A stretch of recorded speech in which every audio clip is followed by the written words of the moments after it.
Welcome back. We were discussing about section 15 and 16 and I was telling you about the rider part of it, right? So the first one, any property inherited by female Hindu from her father or mother shall devolve on the children or children of the predeceased children. Okay, if nobody is there, not upon other heirs as referred to in subsection 1 in the order specified therein, but upon the heirs of the father. So if not the children, directly it comes to the heirs of the father.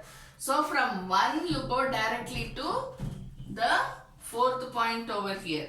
If the female Hindu has got the property from her father or mother. So first it comes to the first point saying that sons or daughters, including here husband is not at all in picture. Understand? Here the husband is not at all in picture. It is only children or children of predeceased children. Directly it jumps to point number 4. The fourth person in queue. Heirs of the father. Understand? So this is how it is. Then next we go to see when you're looking at the logic. If you're going to ask why does it go to the heirs of the father? Earlier, during the earlier period, it was only the men who were working, men folk who were working, right? So obviously even if it is the daughter who has got the property, it would have come from her father, right? If it is mother's property, again that it would have come from her father only. Therefore it devolves in such manner. Understand? Now this is one thing, and then the second one, any property inherited by a female Hindu from her husband or from her father-in-law. From her husband or from her father-in-law. How will it devolve? It will devolve upon the same. Children or children of predeceased children. Children or children of predeceased children. Then directly we go to whom? The heirs of the husband. Understand? So here when we are talking about, see here, it is number 1, number 2. Again it doesn't talk about the husband. So here when we are talking about this property which has been inherited from the husband or from the father-in-law, it will go to the children or children of the predeceased children or heirs of the husband. So these are the two riders which you have to remember. It will usually be in this following manner. See, automatically we understand that it is self-acquired property. Am I right? If it is self-acquired property, it will come like this. If it is not self-acquired property, that is, if it is through her father or mother, then it will be like this. If it is through her husband or father-in-law, then it will be like this. Simple. That's all you have to remember. If it is self-acquired property and the person dies intestate, then it will be like this. Understand? This is what you have to remember. Hindu Succession Act is all about remembering the hierarchy. That's all. In that case, what you have to understand and by heart. See, if you by heart without understanding, it becomes a problem to reproduce in the exam, right? So you have to understand and then reproduce it. Okay. Then next we go to section 18. It speaks about the preference of relatives by full blood over half blood. Okay. Then next we go to section 19. How does it speak about full blood over half blood? We have already done what is full blood and what is half blood. So therefore, if it is half blood, then it will be through one husband but many wives, right? So it will be different. They will be half brothers. So when it comes to succession, actually speaking, full blood will be given preference over the half blood. Section 19, the inheritance shall be as common tenants if there are more than one heir. Obviously, if there are, say, suppose 3 heirs to one property, all of them will succeed to the property. How will they be known as? Tenancy will be common. Tenancy means what? We don't mean that they'll be paying the rent and all that. So how will it be when they become tenants, common tenants? How will they be? They will have common title, right, interest. All 3 of them will have same level of right, title and interest over the property. So section 19 tells that they shall be as common tenants. Okay, it doesn't mean that they'll be paying the same rent, they will be living in one room, not like that. Understand? So you should understand it in this way.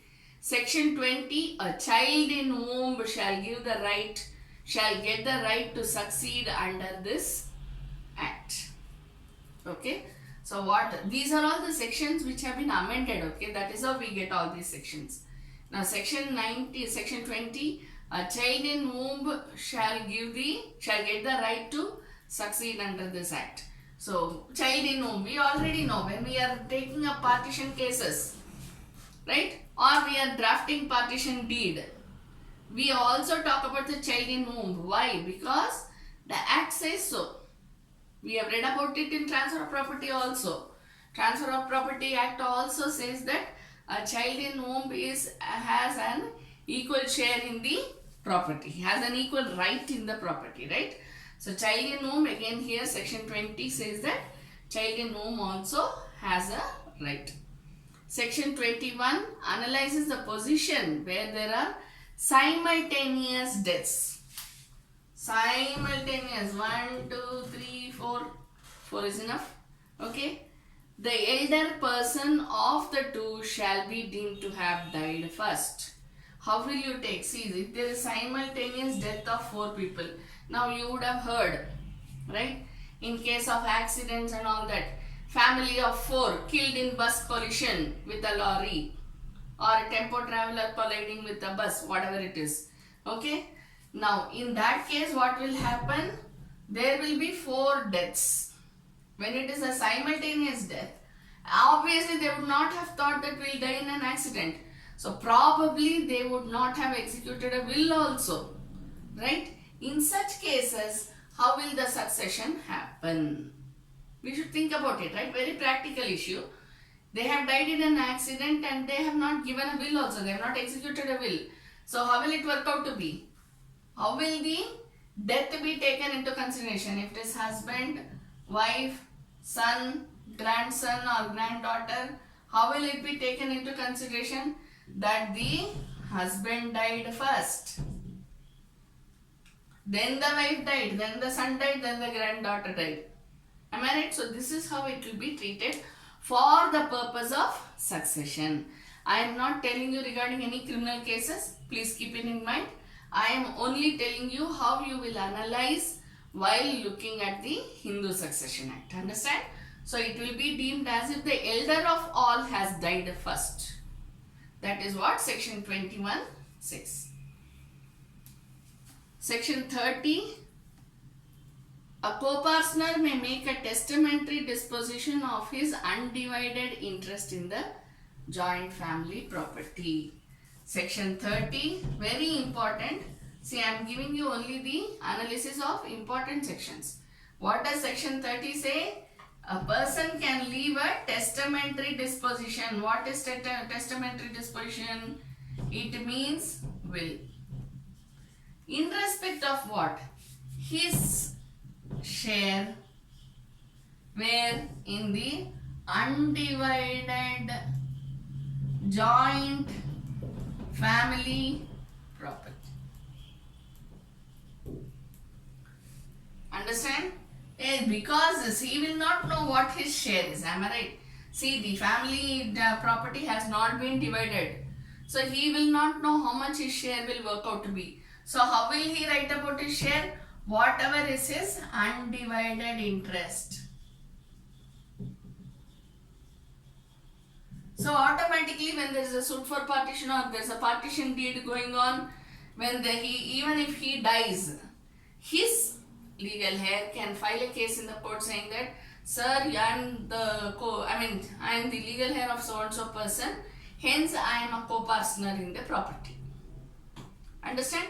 That is how the partition suit will be taken up. So in that case, the legal heir can file a case, or he can join the others in filing a case against somebody else or against somebody. Understand? So this is how it works out to be. Then the legal heir. So the will can talk about the undivided interest in the property. Even though the property is undivided, It is not necessary that he should not leave a will. He can leave a will, but he should say that as on date of the will, the property is undivided. Therefore, the person who succeeds me, the person who is given in the will, whose name is written in the will succeed to my undivided interest in the undivided joint family property. Clear?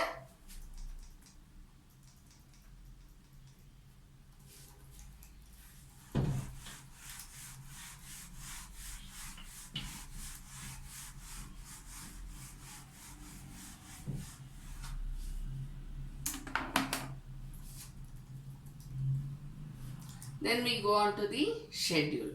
Class 1 hair, class 2 hairs. First we will deal with class 1 hairs.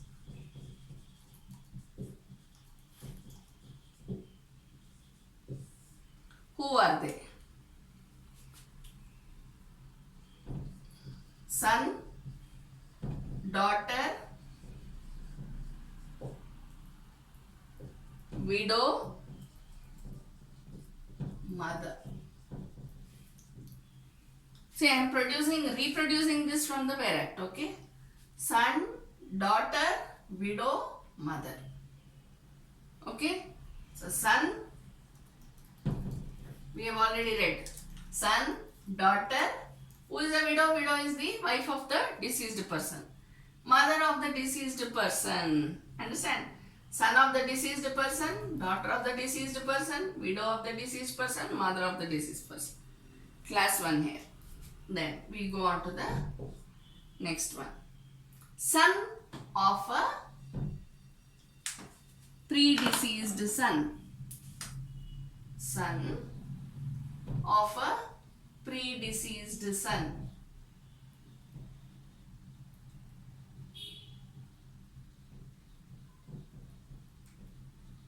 So this son has a father who is dead. Who predeceased means what? His parents are still alive.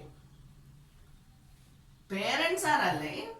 That son is gone and he has a son. Understand? So son of a predeceased son. That means what? He has grandparents who are still alive. Or grandparent who is still alive. Then next.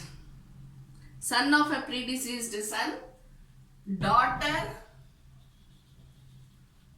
of a predeceased son. Daughter of a predeceased son.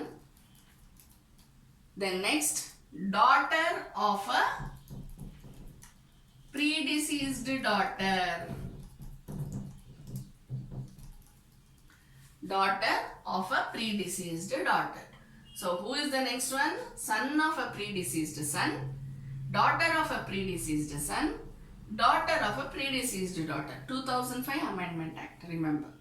Okay. Then next. Son of a predeceased son. Daughter of a predeceased son. I am sorry, here we have to write widow of a predeceased son.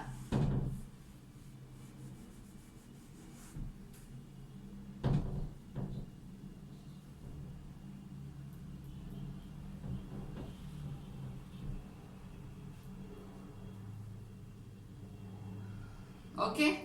So, son of a predeceased son, second one. Daughter of a predeceased son, widow of a predeceased. So, who will get the next right?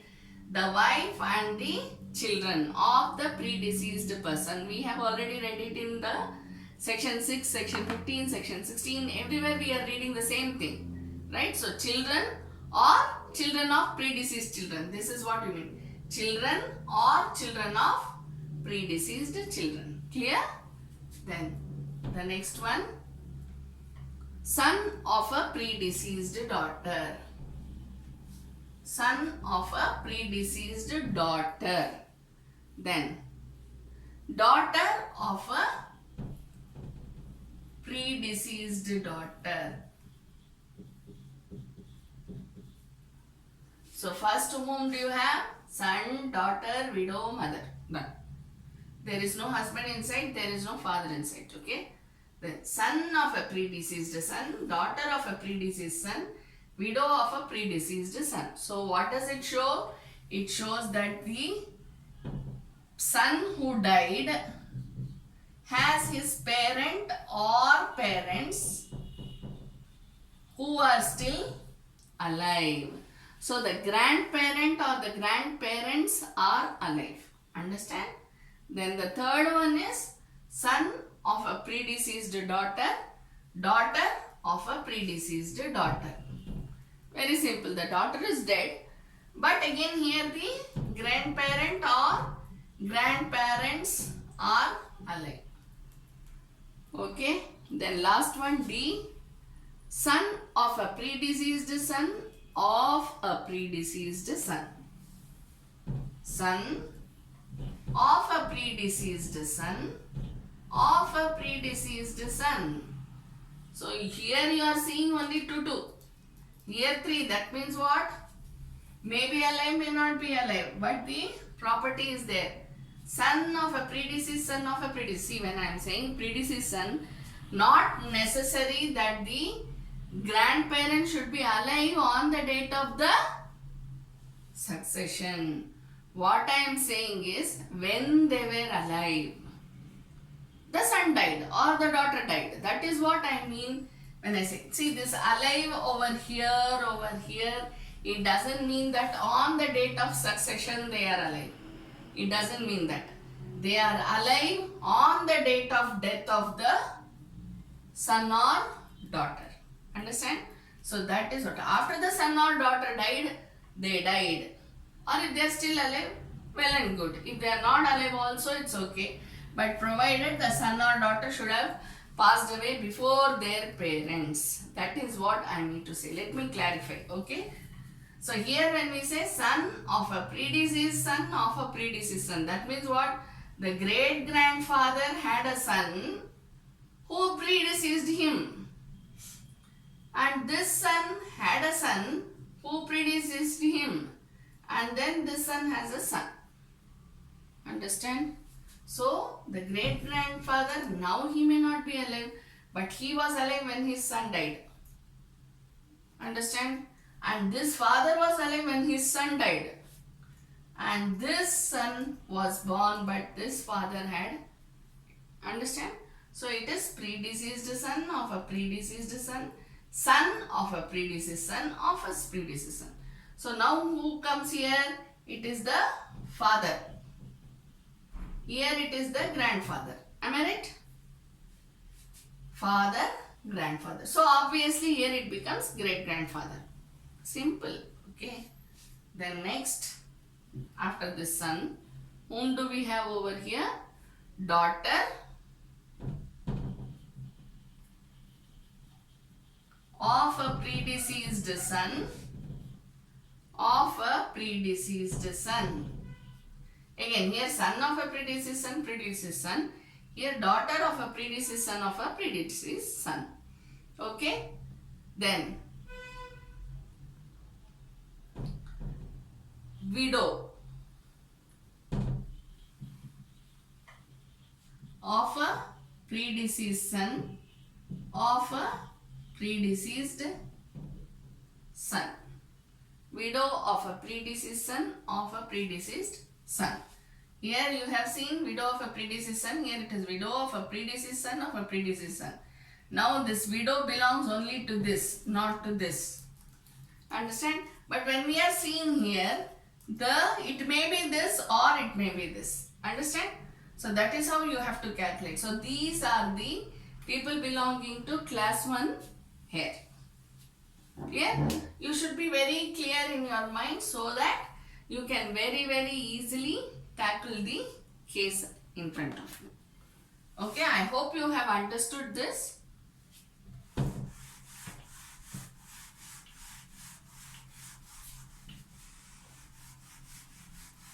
Now we go to class 2 heirs. With that we finish the Hindu Succession Act. Okay. Class 2 heirs. Number 1 in that, father. Okay. Number 2,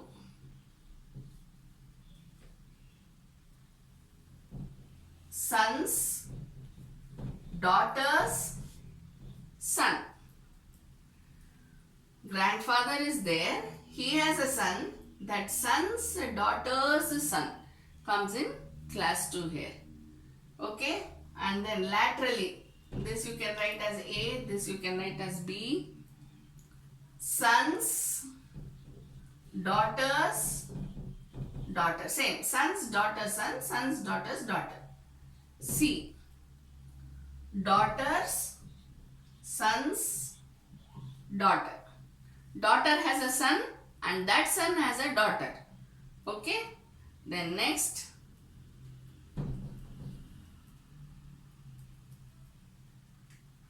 Oh, I'm sorry about this. This comes in the next one.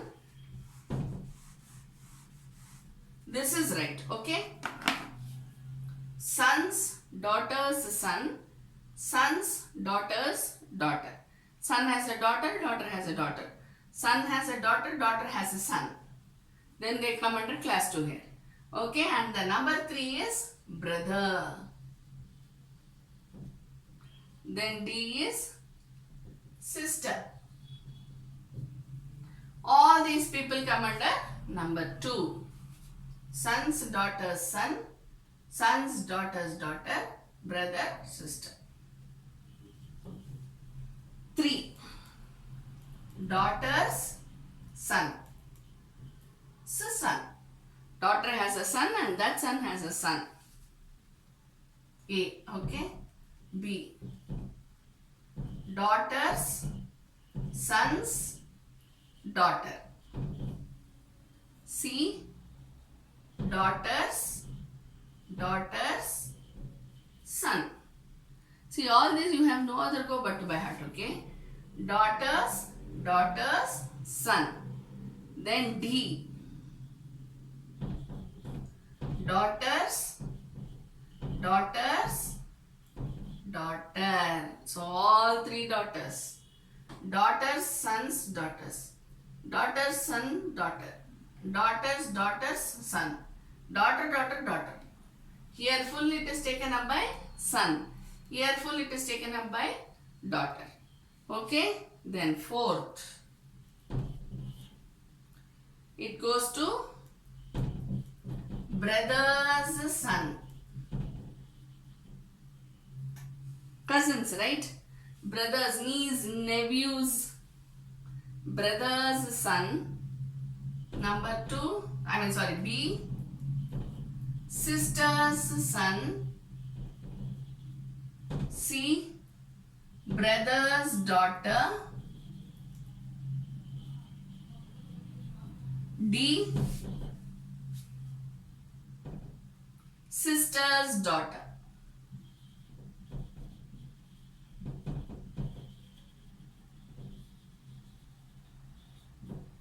So here it talks about grandchildren by way of female. Here these two talk about grandchildren by way of male. Right? Brother, sister. What does this talk about? This talks about niece, nephew. See, if you make a points like this, it will be easy for you to remember. That's all. Okay. So here it talks about niece, nephew. Okay. That is the 4th one. Brother's son, sister's son, brother's daughter, sister's daughter. So it is like nephews and nieces.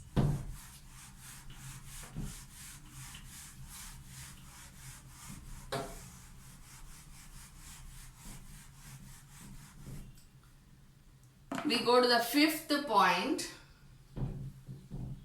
Father's father, father's mother. Very simple.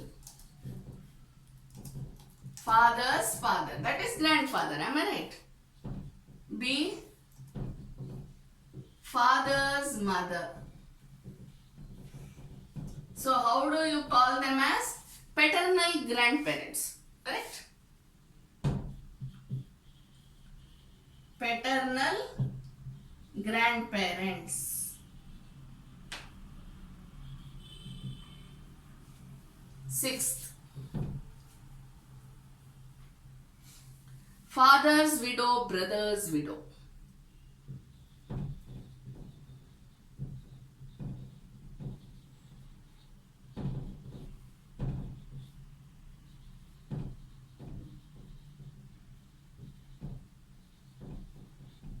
Why is it not written as mother?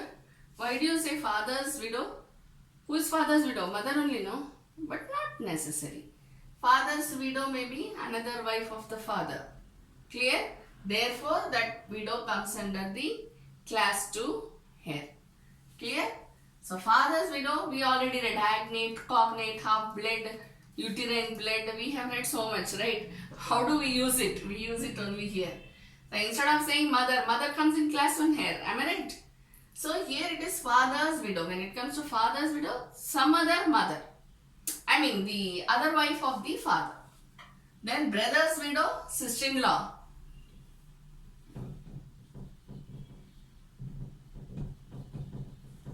Am I right? Then we go to 7.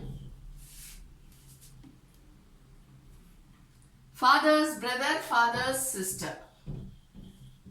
Uncle, aunt. Father's brother, father's sister. Who are they? Uncle, paternal uncle and paternal aunt. Right? Then we go to the 8th one. Mother's father. Mother's mother. Who are they? Maternal grandparents. Maternal grandparents. The next one we go to is 9th. That is the last one. Mother's brother. Mother's sister. Who are they? Maternal uncle, maternal aunt. Understand? So this is how we have to read the, if you have to by heart also, if you say maternal uncle, maternal aunt, paternal, then you very easily get to know, instead of saying mother's brother, mother's sister, mother's father, all these things, you write like this, you remember very well. Okay? One explanation to the schedule is given. Reference to a brother or sister do not include references to a brother or sister by uterine blood. Remember what is uterine blood? So it doesn't refer to where there is one wife and many husbands. So that is uterine blood. So when we are saying brother, sister and all those things, it doesn't include the brother or sister by uterine blood. It includes half blood and full blood. You should remember that. Okay, but it doesn't include by uterine blood. This is how you have to look at the Hindu Succession Act. You have to just by heart it, but use your analysis, use your understanding and then by heart it. Okay, all the best. Thank you.